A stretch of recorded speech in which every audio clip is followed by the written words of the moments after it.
I have studied law and I have a master's degree with international criminal law.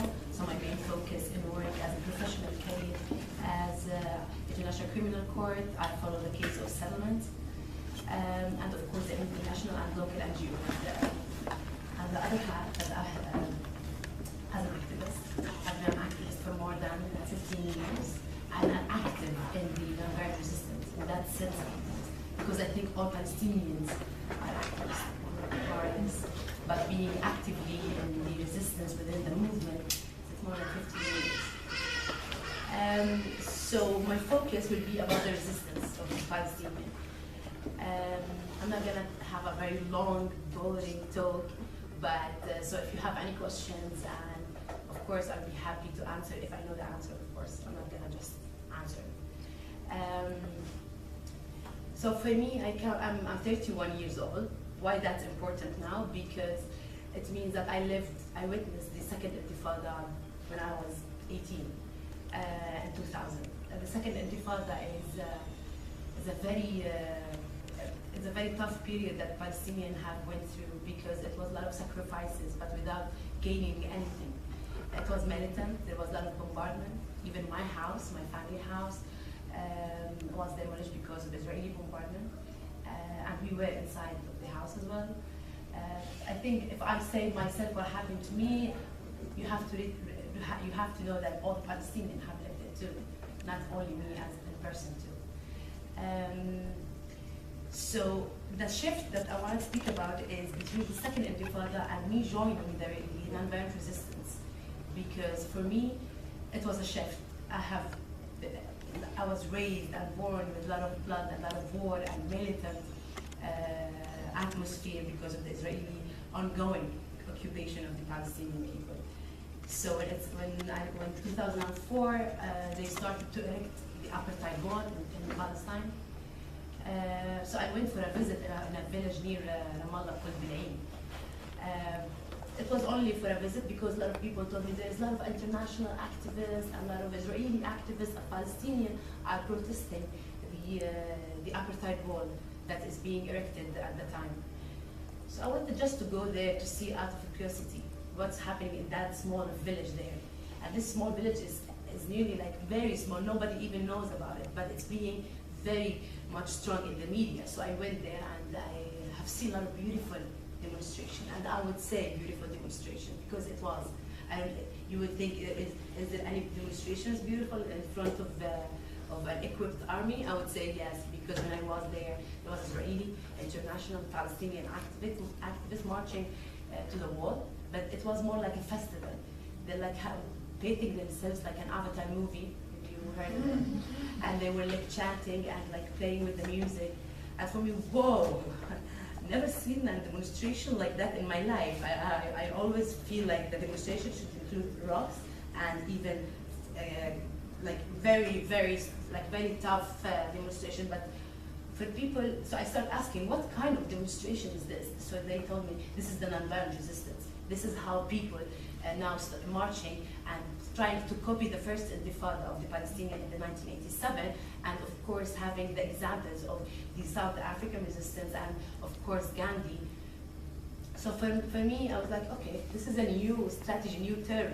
I've been hearing like civil resistance, and I was young, so I started to read more about it, and then I felt like I can see myself in person in this demonstration. I can feel the power of my character as a female woman, Palestinian community being actively in this resistance. And I joined the movement. Now I became the vice president of the Popular Committees board, which is the Popular Committees contains it contains a lot of non-violent resistance committees across the West Bank, from different villages, from South Hebron Hills, from East Jerusalem, from the city, all the villages near Ramallah.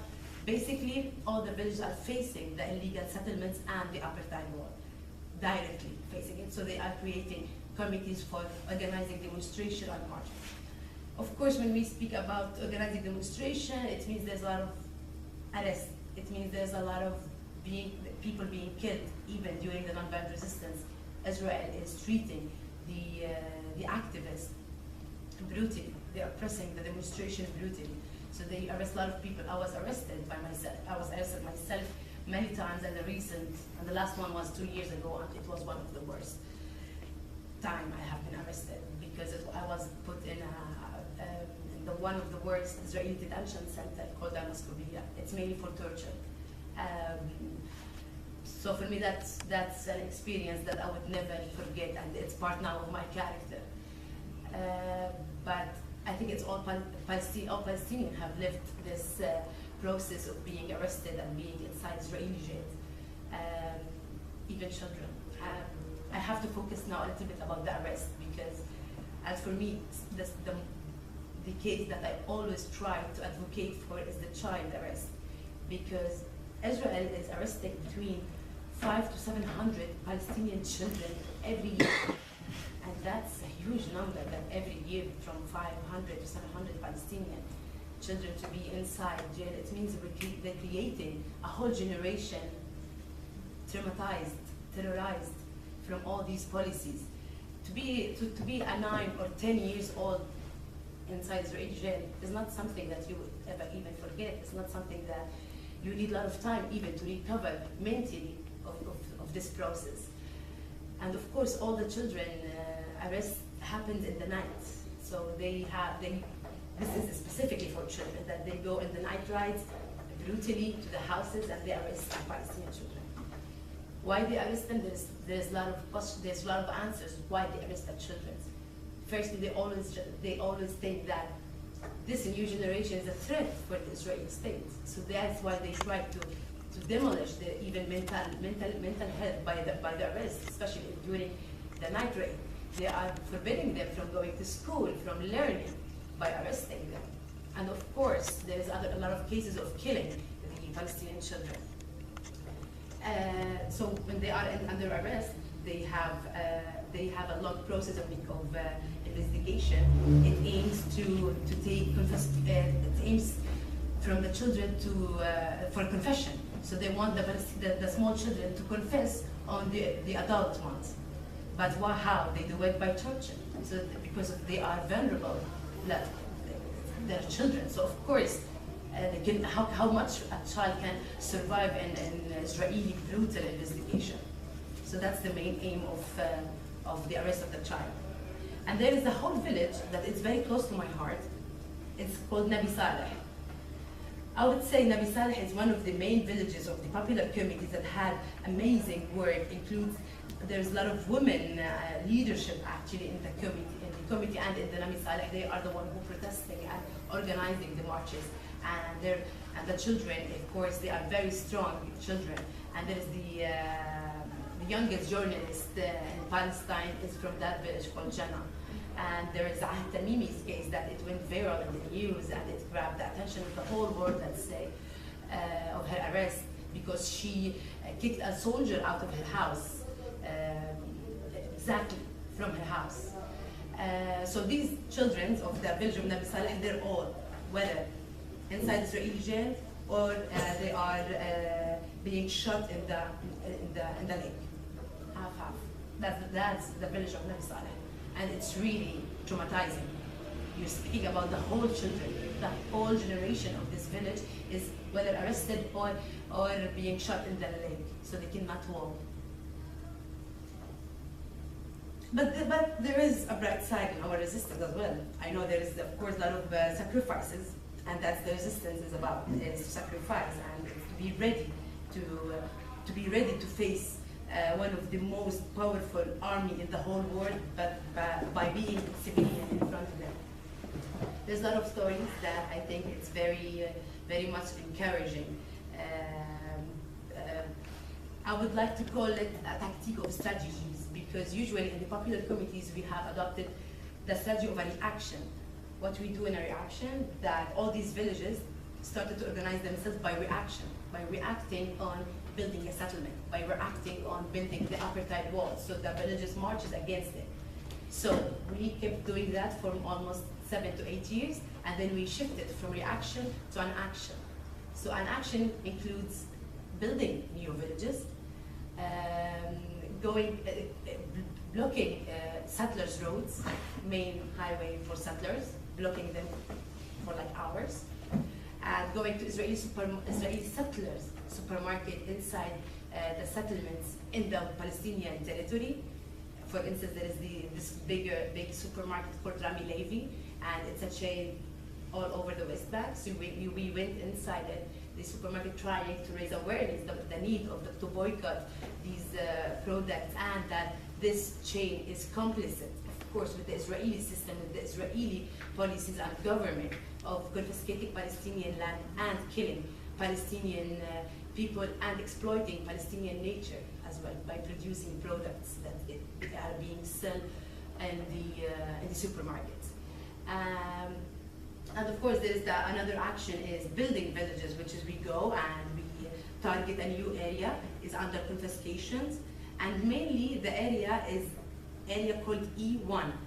It's an Israeli plan. They called it E1, which is, they called it E1 because they wanted to make Jerusalem, the Greater Jerusalem plan, which is annexing more lands and connecting one of the biggest settlements in the West Bank called Ma'ale with Jerusalem. So they can cut off the roads and they can cut off the lands for the Palestinians.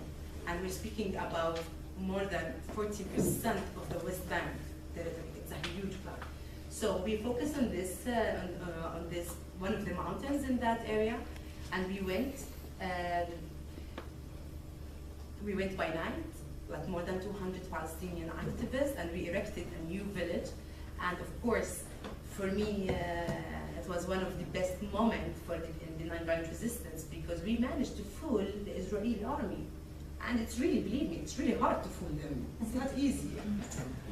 But in that specific event, we did it because we had a fake announcement on social media that we're doing a nonviolent resistance camp in Jericho, which is the opposite side of the targeted place.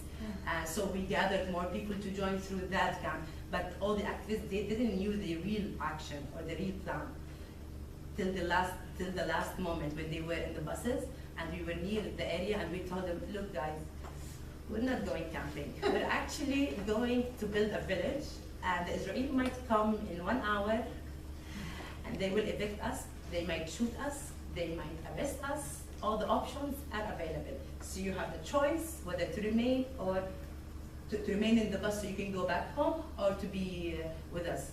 Believe me, only 2 persons left in the bus, stayed in the bus because they have, because they are under preparation time after being released from Israeli jail, so they cannot risk it.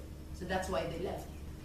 And the whole people remained with us, and we built a village, and we called it Bab Shams, and we remained there for 2 days, and it gained a lot of international attention, because for a lot of people, they said that, Palestinians always demonstrating, but now they're thinking great. They're building a new village. They didn't even build a village since 1967. And for the international, they thought that it's a really creative idea, and it was a creative idea to go and to act, not to react. But of course, we were evicted after 2 nights, very brutally, and even Netanyahu went in the television in the night, and he said, we're gonna evict Bab Shams tonight. And by mistake, of course, he said actually the word Bab Shams. So he recognized even the village by mistake. So for us, so he recognized it's this village called Bab Shams. Thank you, Netanyahu, you said it. So at least, but that even gained more attention. So what I'm telling you is like there is a lot of even more nice stories of how we prevent the demolition of a lot of houses, how we put our bodies in front of the bulldozers. And one of my arrests was actually because I put myself in front of a bulldozer. A lot of people, my friends, like, are you crazy? You put yourself in front of a bulldozers. But how can you prevent the bulldozer from entering into this house? But because of there's a media, they can film it. They can see how Israel is brutal. They can see the reality. They can see that, yeah, they don't care if there is a human being standing in front of it or not. Let me shift to Gaza, for instance. Gaza since 1 year, and that's all in the West Bank. So Gaza since 1 year, they started to adopt the nonviolent resistance strategy as well. So they start marching, and they called the protest the Great Return of March. And that's because to commemorate the Land Day, which is in the 30th of March, is the Palestinian Land Day. So they started demonstrating. Until now, they're still demonstrating. But Israel, in the Gaza, in front of the Gaza fence, of course, Gaza, it's the normal result for the Gazan people to go and protest there, in the fence, in the borders. Because they live in an open air prison. They have been under blockade for more than 10 years. I think this is the normal result is to march. Put yourself in the same place. You can have only this space that you have to live in, but you're under blockade. There's no humanitarian aid can enter. There is no supplies that can enter. As a human being, you cannot go and enter. You cannot have any connection with the outside world only through the social media and the internet. So I think it's the normal result even for the people to protest. But yet they've been faced with killing.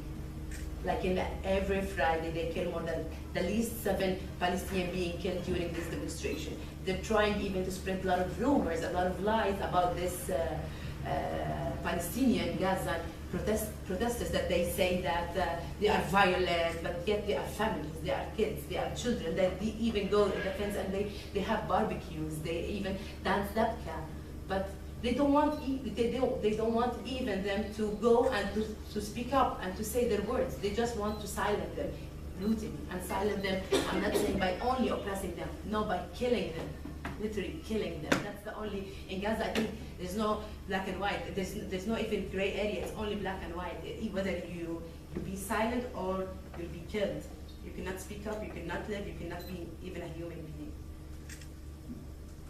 So we go to the international law. We go to the heart of how we can let people understand the resistance. It's not an easy job.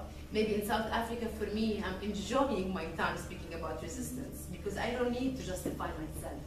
But if I go to a lot of other countries, European countries, or even specifically in the USA, I need to justify myself a lot. To the moment, I always say, when the world will stop blaming the victims, when the world will stop blaming the victims. Because blaming I think there's a human nature, not only Palestinian nature, we're the same, like any other human, but there's the human nature of someone is invading your house, someone is beating you up on a daily basis. What is your normal reaction, the human reaction you would have? To push them away. That's the slight reaction you can even have. Just to push them away, right? Not even to beat them up back again. Just push them away. And this is the non-violent resistance, actually. We're trying to push the occupation away. We're not using, at the time, we're not using even military resistance. That doesn't mean that I don't support military resistance, but I do support it. And I all of the time think that we need the non-violent resistance and the military resistance so we can free the country. That is all my argument. But yet, even with the non-violent resistance, I have to justify myself even why I'm pushing the Israeli occupation army, why I have to push it away. And for me, even any act of resistance that might other call it violence, I would even say that simply just think of a person who lives under occupation, his family lived under occupation, his grand family lived under occupation, and they know that even the future kids will live under occupation for another 20 years. What you will do? Even myself, I don't know if I really want kids to live under occupation, to live the way I lived it. I don't know about you if you want your kids to live under war, that you know there's an ongoing war, you want your kids to live in it. I don't think so. But yet, by resistance, makes yourself more stronger. It makes you feel that you're stronger than this occupation, than this fully equipped occupation and army. And believe me, now we're gaining a lot of international solidarity. We're gaining a lot of people supporting the Palestinian cause. And thank you for Mr. Trump of being very brutal, because he's the other face. I always say he's the other face of Israel, of his brutality, but in a very different way, in a suit, let's say, not in an army suit, in a good suit. But he's Trump. He's spreading lies about not only Palestine. He's even attacking all all nations everywhere. He's trying even to build more walls. So he's the other face of Israel. That's why they're very best friends.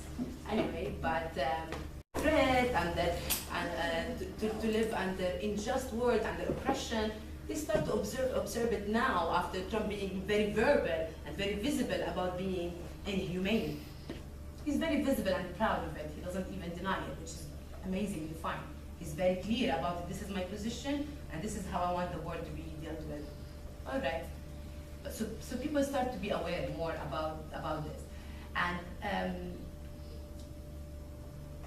so for me, I think everyone who remains silent in the world, everyone who sees or who knows what's happening in Palestine or anywhere else, that they're living under oppression, they're living in unjust situation, they're living under ongoing threat of being extrajudicial killing, and there's arrest, detention, forcible displacement, your child being killed on a daily basis and arrest. There's a lot of refugees in exile. They're actually treating you like you're not even a human being deserving the right to life, which is the first right in the Human Rights Declaration, is the right to life. But we are being banned from it too. We're trying to resist it we're trying to fight this ban of right to life by resisting that our existence is resistance. And that's the main slogan for the Lema resistance, is existence. But yet people are being even being attacked now with a lot of Israeli lobbies around that of anti-Semitism. But because I have always heard that you're anti-Semitic because you're speaking about Israel's policies. I'm like, yeah, criticizing Israel's policies. Why I cannot criticize Israel's policies? Then why they're doing it, and why they keep making policies and laws against Palestinians? I'm not speaking about being Jewish or being Christians or being Muslims. I'm speaking about a government, a systematic government that is actually created laws how to displace Palestinians, how to annex more land, how to build walls, how to steal a whole country from a native people for their own sake, for only Jewish country. This is the only democratic state in the Middle East. They promote themselves as the only democratic state. But yet I say, but anyone who remains silent on these injustices, on these policies, it means he's not anti-Semitic, he's anti-humane. Because this is the word, because if anyone is anti-Semitic, I'm gonna defend the Jews, of course, I'm gonna defend them. Because I will defend any human being, any religious, any human being. But remaining silent with the Palestinian cause, I think that's anti-humane, not anti-Semitism. I would like more to hear more questions for you, because I could keep going. With the Israeli government, so I've heard about how some of the soldiers like just to walk around and invade people's homes. So what other things do the Israeli governments think have been doing, especially within certain villages, just because the international community has turned a blind eye to atrocities? Because with the I'm not so sure how to pronounce him, I don't know. When she was arrested, because the soldier just walked in to the house, So I just wanted to ask, what other incidents are the soldiers doing, or any Israeli government official doing any injustices? Other examples?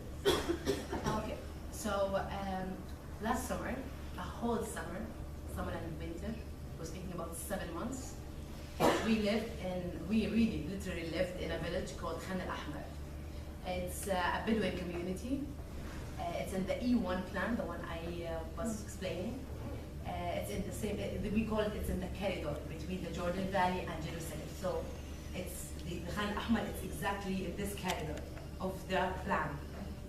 And there is a settlement exactly near Khan al-Ahmar village. The settlement is called Mashar Adumim. Sorry, not Mashar Adumim, on the other side, Kfar Adumim.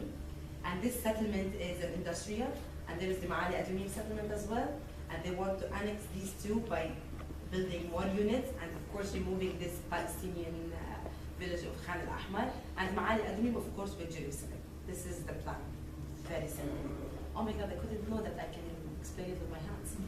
Anyways, so of course they wanted to demolish this specific village that they are Bedouins. They are 700 Bedouin living in this area. They have lived all their lives. Before they lived in the 48 in Najaf desert, but they were expelled and displaced in the 1948 war. So they took this area as a second home for them, and they remained from 48 till now in the same area. So Israeli, of course, they always, since that time till now, they always have different plans how to remove and expel these Palestinian villages, community. So now the threat started to be more clear after the Israeli High Court had an issue, which is the last process in the court, issued an order that it's up to the Israeli government that they can demolish the community if they thought it's needed. That's the decision. So of course now it's up to the government to decide whether to demolish it or not. So our reaction for that is to sit in Khan al-Ahmar and to live there.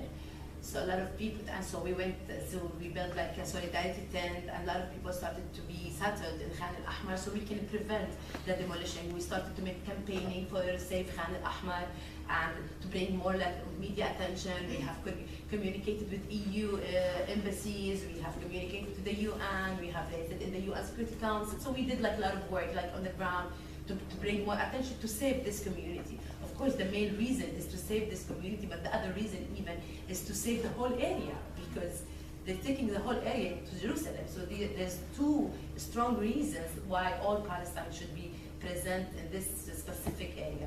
So yeah, we remained there for 6 months, and I would say so far we're succeeding into making it still alive. But yet now there's an Israeli election, so everyone, every political party wants to show the others that we are radical more than you, we are extreme right more than the other parties. So the main justification for them, I want the Khan al-Ahmar to be demolished, so that this name of Khan al-Ahmar is very much repeated now during the elections, because it's being used as a propaganda for the right wings, that they want to be the ones who will demolish this Khan al-Ahmar village. So that's another example. Enough for you. Yeah. I understand you say you work for the International Criminal Court. Yeah. So, if I'm not mistaken, you can't necessarily try countries that haven't ratified the Rome Statute. Yeah. So, Israel hasn't. Yeah. So how do you make a country like that account on an international scale if you can't try them in an international court? Okay, that's a good question. Well, very briefly, yes, you cannot try. Israel didn't ratify or sign the Rome Statute, but Israel is an occupation, so basically they're committing crimes within the Palestinian territory. And of course, we signed and ratified the Rome Statute, so they have the jurisdictions to investigate the crimes happened as a territorial scope in the Palestinian territory. So that's why they have the jurisdiction of investigating in our country.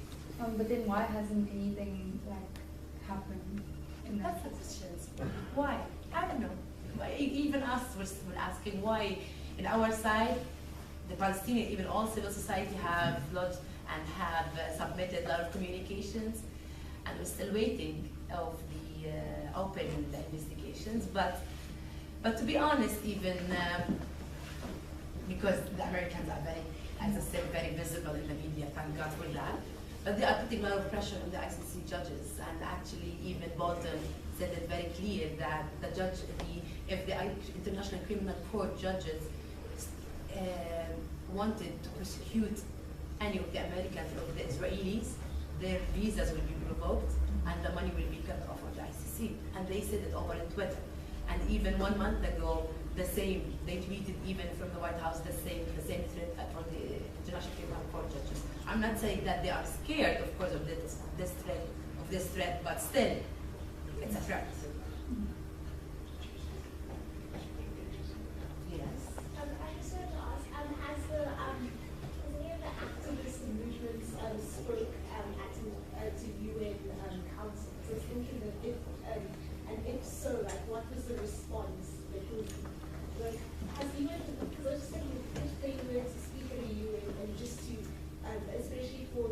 Palestinians to give their accounts of exactly what's happening to them. Mhm.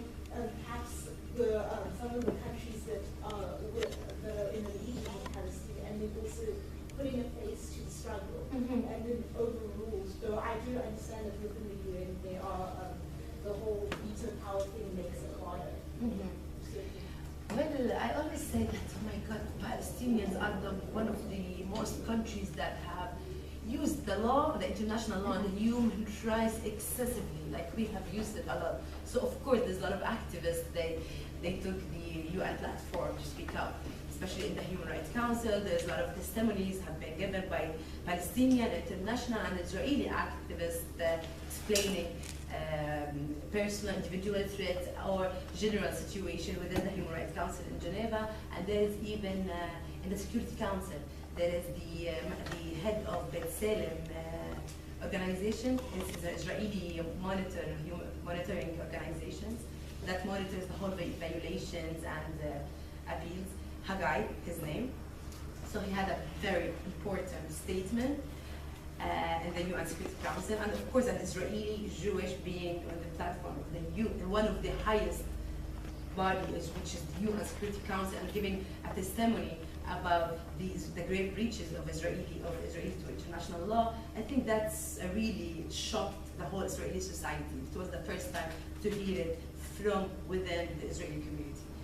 So for that, he's been now under threat, he's been now being banned, and he has a court hearings because he cheated on Israel of giving a testimony against Israel, and his organization, B'Tselem, is being under challenges now, financial challenges of surviving, being cut from funding from EU countries and USA countries because they speak up and they submitted reports and they say about them that they are terrorists for promoting the BDS. So if you look at the balance of forces in the world today, so if you look at the Palestinians, so you look at Trump in power in the United States, you look at Europe is turning more towards right-wing governments, which are neo-Nazi but pro-Israel. You look at the Arab regimes, which are collaborationists, been historically collaborationists, but even worse now, becoming more openly collaborationists and working against the interest of Palestinians. So you're seeing this international community, which is in a sense abandoning the Palestinian cause. So the Palestinian cause probably has support from left-wing countries in South America, probably the South, probably some of the Asian countries, probably countries like Turkey. But if you look at North Africa, if you look at Africa, Israel is making huge inroads into Africa as well, largely with despotic regimes selling their military stuff and the security the security technology to basically repress their own population in Africa. So that's on a negative side in terms of what's going on. The international instruments, so if you look at the international instruments of the United Nations, the International Criminal Court, in a sense all of them have been captured. So in a sense you're in a difficult position. On the positive side, you've got Berlin and you've got Nabi Saleh and you've got your committees, your popular committees that are operating, which is kind of non-violent. You've got your protests taking place in Gaza, which are non-violent. But they would have an impact if they're covered by the international media, but they are to some extent, but not sufficiently so. On the positive side, clearly you're getting greater support from other communities. So for example, Black Lives Matter. Black Lives Matter has included Palestine as part of its intersectionality. So it's an important part of that progressive movement. If you look at the Democratic Party in the United States, clearly has shifted significantly. If you look at Jewish youth in the United States, have shifted significantly. So obviously there's kind of unintended consequences of the move to the right, in the sense that there's a growing body on the left, which is also resisting this, which is increasing the profile of the Palestinian struggle.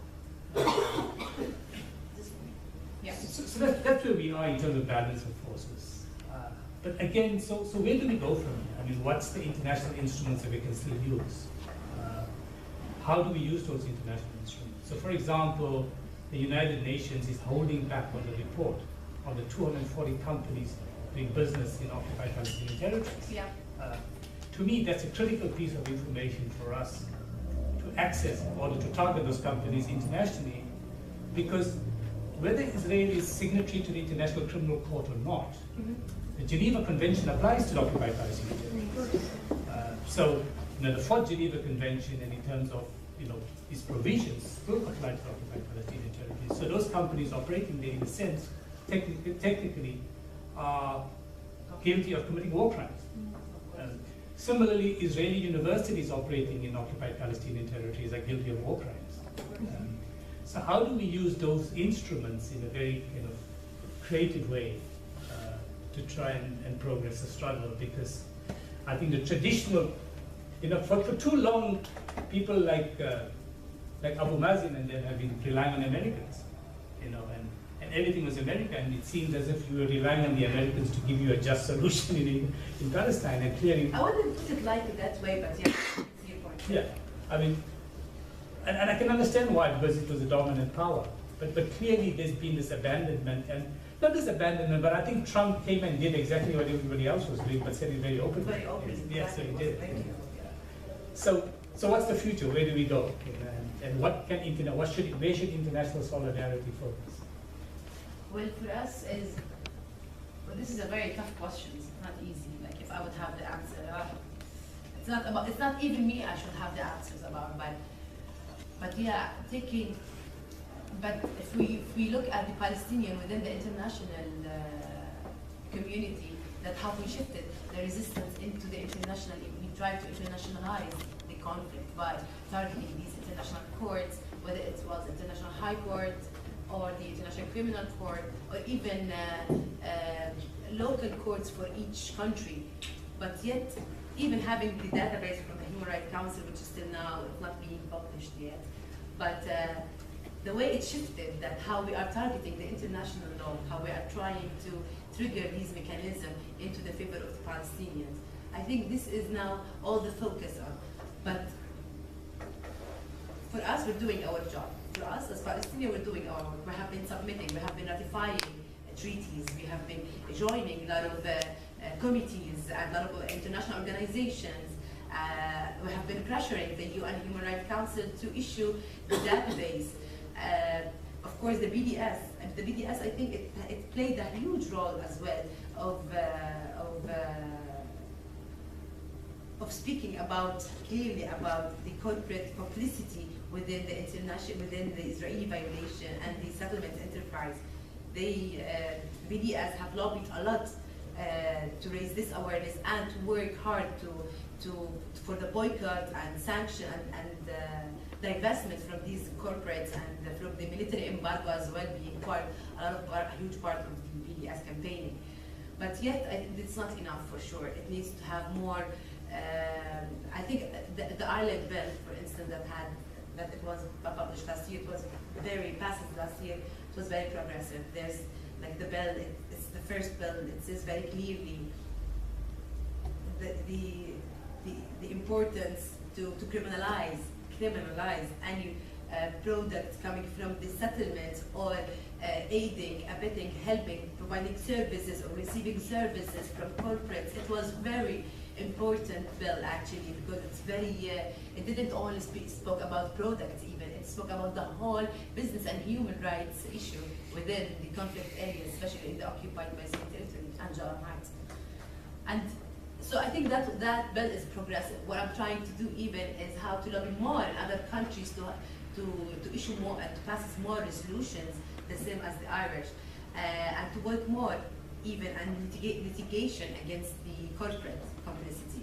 In what sense litigation? And how to bring cases before international courts, not even international, before for instance, in Germany courts for against the German corporate, or in France or somewhere else. So I think, but that needs the work of the solidarity movement as well to be part of it, to take it into the court, to take more cases, to bring more cases against corporate complicity inside the courts. Even in South Africa, again, there's one South African corporate is still operating and working on it. And Now there's a case, the first case actually against settlers is being held now in the USA and Booking.com. It's the first case against settlers in America because they have dual citizenship. So these kind of litigation, we really do encourage it, and actually we need to have it by law, by court ruling. But for me to be more broad about how, because I would seem now like really defending international law, answering your questions. And I would like that. I would like to defend the international law. But for me, we use it as a mechanism. But that doesn't mean that I really believe that the international law will actually gain our freedom. Like I can defend the norms. I can defend the importance of how to use more courts, how to bring remedies for victims, how to end the occupation. But the thing is, we know that the politics is way much more stronger than international law. Yeah, I mean, the Irish bill was fantastic because of what it did in terms of its comprehensive nature and its prohibition of products from occupied territory. Yeah. But what we did in South Africa 2 years ago, and I belong to an organization called Open Shohadastri. Of course, that's true, yeah.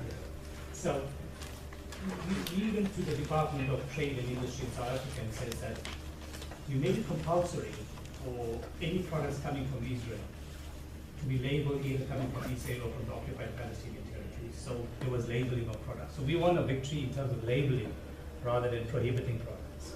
Yeah. So that people can make a choice. It was about consumer protection. A consumer can make a choice around, But I also think in this conversation it's become clear that there's a lot more that we as South Africans who are supposedly have a more progressive position on supporting Palestine. There are more legislative and political decisions and campaigns that we can have, whether it's around South Africans being in IDF, for example. That is something that is a campaign that can be, that should be worked on. Currently, the academic boycott at this university, but at other universities in South Africa. But there are lots of challenges. The Israel lobby is a strong lobby, and we need to also put pressure on our government to have the political will to make good on some of these policy positions that they've taken. So I don't want to hold the discussion, but there's another position. So if you look at the academic boycott position, there's always a pushback because for academics at universities, and academic freedom is a holy grail that's not to be touched. So there's nothing for them that precedes academic freedom. So there's no politics that precedes academic freedom for them. It's kind of a standalone liberal freedom that stands. So, but there are other targets. So for example, if the United Nations releases the names of the 240 companies, I mean, UCT as an institution or students at UCT can force a decision to say that UCT will not invest in any of those 240 companies as part of its ethical investment strategy. Or receive funding from those companies. Or receive funding from those companies. So that's in a sense doesn't impact on academic freedom, but it's consistent with international law. Are there any other comments or questions? I'm also just interested, I think the big question that I have is also around the internal politics of Palestinian resistance, etc., and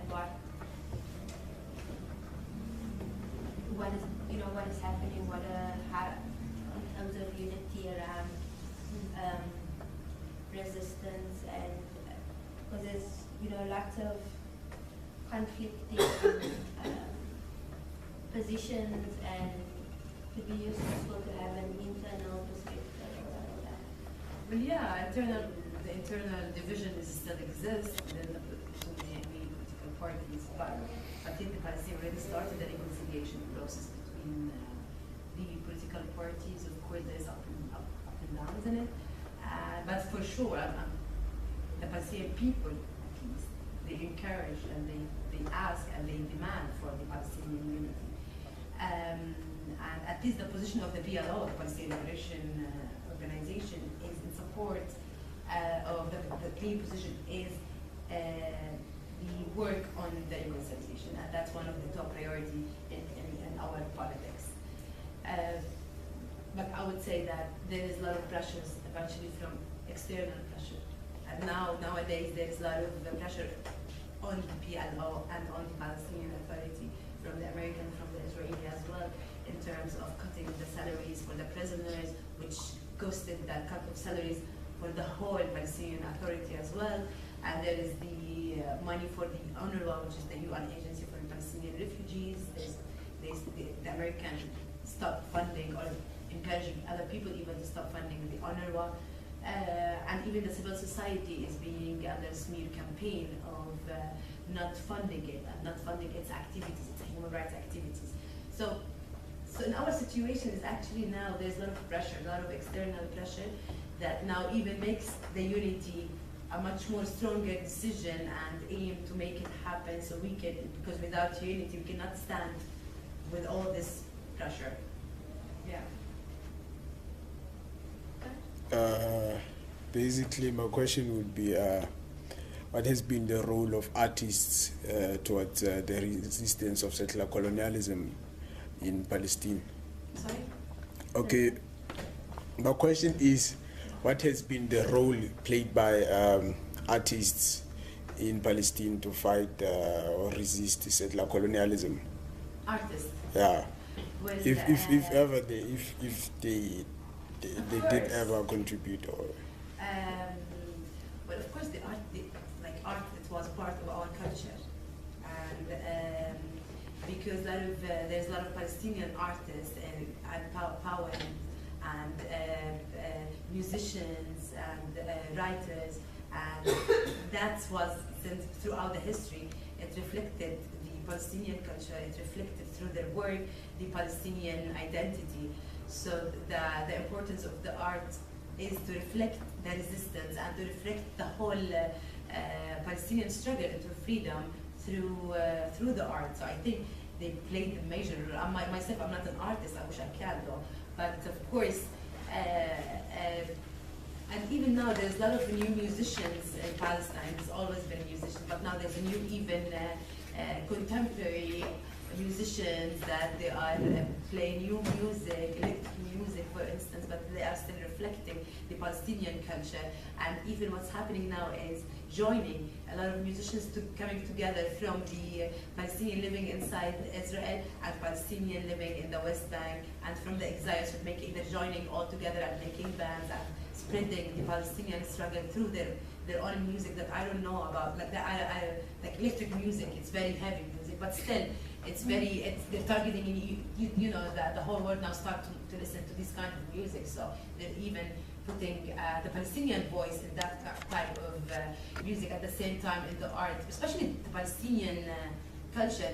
Like you would see a lot of painting and a lot of poetry coming from Palestine, and not because I'm Palestinian, but I think it's one of the very meaningful art coming from the Middle East, because it really reflects the freedom. It really reflects the whole beautiful words of justice and freedom and liberation and freedom fighters and the struggle into this artistic work. Thank you for your question. Yeah, thank you. Yeah. What does the military landscape look like in Palestine? Taking into consideration the fact that you're dealing with an army, an Israeli army that is one of the most powerful militaries in the world. So how capable and how competent is the Palestinian army and military to be able to actually withstand and actually oppose the might of the Israeli army? Thank you for the questions. Very controversial one though. It's a new discussion, new story. You're speaking about that. But I want to, before I go to your question, I need to answer the artist question, because we have Ala Haran, and he comes from a family that's a very artist family too, and even like he has a lot of artists in his family, and they're very well known in Palestine. So even if you ask him all the art questions, so Ala, he would answer it more than me, better than me. Anyway, sorry Ala, but that's the reality. No, you go to. Okay. So for your question, Well, we don't have an army. We don't have an army. We don't have a Palestinian army. So we have Oslo Accords. Oslo Accords says very clear that the area, how the area is divided into Area A, Area B, and Area C. Area A is controlled by the Palestinian Authority. The Palestinian Authority, it should be temporary, de facto authority just for administrative stuff and security stuff within the Area A. The Area A mainly is the main cities of the West Bank, like Ramallah, Bethlehem, Jericho is the main cities. So it's under administrative security, internal security within the Palestinian Authority. Area B is joined within the Palestinian administrative, it's with the Palestinian administrative, but security is within the Israeli control. Area C is fully controlled by the Israeli military. So this is the Palestinian territory is divided based on the Oslo Accords. So during that Oslo Accords, we don't have an army, but we have like the security forces, which is the main mandate of these security forces is for between the Palestinian for the administrative stuff and for the police stuff, how to control the Palestinian daily life within the law, within the security forces law. That's it. So we don't have an army to oppose for the Israeli army. At Tanqad we don't have them because we don't have the money actually. We're not that balanced, with the army. But would the movement be in a position to do what the liberation struggle did here in South Africa in terms of forming an armed wing such as Mkhonto Wee's wing, and going off to exile and training and all those things, to sort of capacitate the movement in itself to be able to, if push comes to shove, to be able to combat violently if violence is needed? But throughout the years, yes, we have done that, believe me. We were freedom fighters as well, we're still freedom fighters, but with the Palestinian liberation movement, yes, there was the military wing within the PLO, and we have conducted a lot of wars as well. We have fought in the militant way throughout the years. My father was one part of this military wing as well. But believe me, even with non-violent resistance, I'm telling you, I have to justify myself. So can you imagine nowadays, even a military, they will I don't know what else will happen to us, but when it comes to Palestine, they're trying to criminalize the resistance as a whole. They're trying to criminalize the right of self-determination as a whole, not only for Palestine. They try to erase this word within the history. They don't want anyone to resist. I just have a question about the sort of perceptions of the Israeli-Palestine conflict in America specifically. Because obviously, with Donald Trump doing all the things he's doing regarding Israel and recognizing sovereignty and all of that stuff. Sort of on the Democratic side, there is a growing shift to the left, and that is expressed in these people's perceptions on Palestine. So obviously, you have the two Muslim women in Congress publicly supporting BDS, and you have all the presidential primary candidates skipping AIPAC this year. Just the big conference. Would you say that these sorts of changes that you're seeing does show a shift towards a more sympathetic view to the Palestinian struggle? Or would you say that, okay, this stuff is happening, but it's not making waves, it's not really contributing to the larger picture of freeing Palestine? No, I would actually say that that for us it's really important that all this left is being more now. A lot of people are being sympathizers with the Palestinian people, and despite all the challenges and even all the restrictions that they are now being imposed by the Israeli lobby or by the Americans as well, the right-wing Americans, especially Ilhan Omar, for instance. She's actually in an ongoing struggle just because she's part of the BDS. Now she's facing the whole American government just for standing up with the Palestinian people. And I think one of the main things we should do is standing with her, so not to leave her alone facing this smear campaign by herself. But yeah, I think I think now the world is going into really dark places because the whole world is even not only South America is left. Actually, they're going even into the right too. Like because they had elections yesterday, 2018, and now 2018. It's the 2 years of elections in this area, and it's going to the. It started with Brazil and Argentina, and they're all going to the right wing. Not only Europe or the USA, even South America, the Latin world are going to the right wing, which is the whole world is going to the right wing. So it's a little bit now dark area for the world, but yet I think we can get used a bit of how to unite even all the left together and just causes, not only Palestine, and all human manners, how to fight the whole wave of the right wing.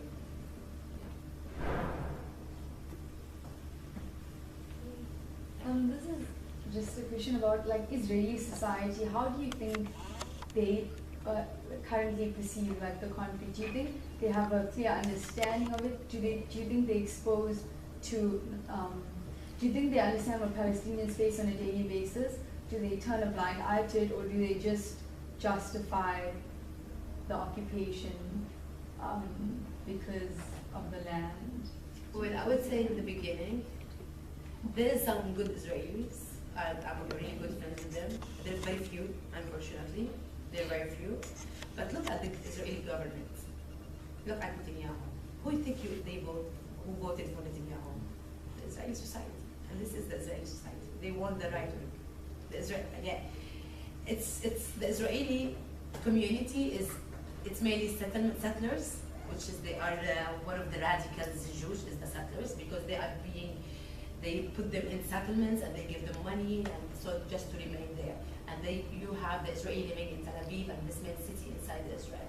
But yet they vote for the Israeli government to be more radical, how to oppress more Palestinians, how to annex more land, because that's their aim mainly, unfortunately. But there's of course Israelis who are against the occupation, who are against the colonization and the Israeli even government and the Israeli policies, and we are really a good friend with them, and they even join the resistance. But yet there are still few. We need more. Yeah. Sort of follow up to that question. Israeli domestic elections are coming up fairly soon this year. I mean, how much range would there even be a shift to the left in Israel, if such a thing exists? Exactly. There's no such left Yeah. will exist in the ruling party in Israel. Never. I would even not imagine that. There is, of course, left political party, but left soft, I call them. It's not that left. Like they're soft. But there's no such a thing because I'm telling you, the right, there's now even more right wing, even extreme right wing political party is now being created, which means like who will kill the Arabs more? That's their propaganda. Who will be more fascist than the other? And that's exactly how they are promoting themselves. Like what's his name? Sheikh. I don't even know how to pronounce their names. But they are promoting themselves of how to remove the Khan al-Ahmar, how to kill more Arabs, who will conduct a new aggression against Gaza. So these kind of discussions, so they can prove that they are willing to satisfy the Jewish nation by killing the Arabs. So there's no such a thing as like left can be ruling. So I want to talk about something that's happening on the campus at the moment, which is, and it's been spoken about, we talk about Zionism a lot in this discussion, but generally as we're resisting Zionism, right? And we are trying to show the connection between Zionism as a racist project, and we're seeing at this university particularly an incredibly liberal rhetoric around, oh, you can be a Zionist and a feminist, or I can be a Zionist and, I don't know, we've seen some ridiculous posters around kind of of justifying Zionism as something that is not racist or white supremacist. Really important about South Africa and the activism that we are doing is to be able to make the parallels between apartheid in South Africa and apartheid in Israel. And there's a lot of resistance to the apartheid analogy, particularly by white South Africans and white Zionists in this country. Oh, you cannot make those comparisons. It's not the same. It's not fair to, and so just to also share some of your experiences around Zionism and its political, as a political project, and why we need to resist it. Well, that needs like a whole lecture. Zionism. But yesterday I was with, I had a talk in Stellenbosch with a Jewish comrade, and he actually was saying that his main speech was about anti-Zionism and anti-Semitism. So I think he wrote it very nicely. He said the difference is really clear. But mainly anti-Zionism is based on the idea of taking more lands for the favor of Jews. That's the main idea of Zionism, and to create a nation for the Jews.